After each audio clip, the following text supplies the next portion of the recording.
I am Pooja, assistant professor from Indraprastha law college.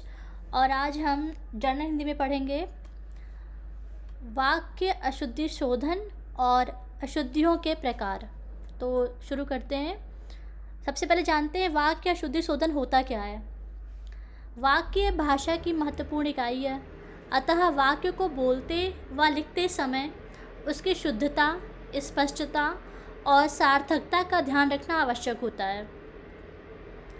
यदि वाक्य में किसी तरह की अशुद्धि होती है तो आपके बोले गए वाक्य का अर्थ भी बदल सकते हैं। मतलब ये है कि अगर आप कोई भी वाक्य बोल रहे हैं, अगर उसमें किसी भी तरह की अशुद्धि है तो आपने जो वाक्य बोला है, अशुद्धि के कारण आपके बोले के वाक्य का अपना पूरा अर्थ बदल सकता है और सामने वाले व्यक्ति को आसानी से और सही सही समझ में आ सके।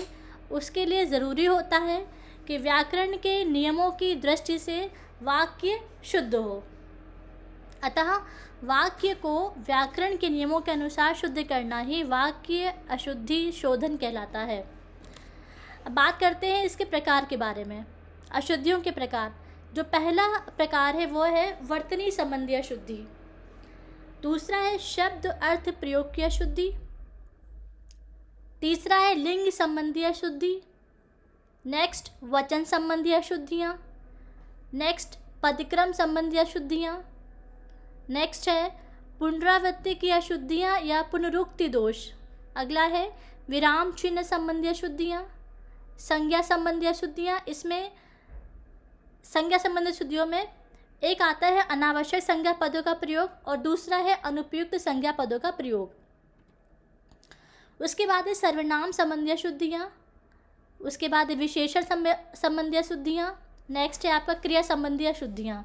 क्रिया संबंधी अशुद्धि में आपके कुछ पॉइंट आते हैं, जिसमें पहला है अनावश्यक क्रियापद का प्रयोग, आवश्यक क्रियापद का प्रयोग ना होना, अनुपयुक्त क्रियापद, हिंदी में कुछ विशेष संज्ञाओं के लिए विशेष क्रियाओं का ही प्रयोग किया जाता है, स्थानीय बोलियों के प्रयोग से भी वाक्य अशुद्ध हो जाता है।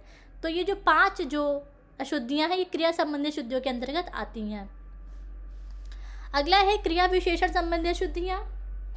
अगला है कारक संबंधी अशुद्धियाँ। इसके अंतर्गत भी 3 अशुद्धियाँ आती हैं,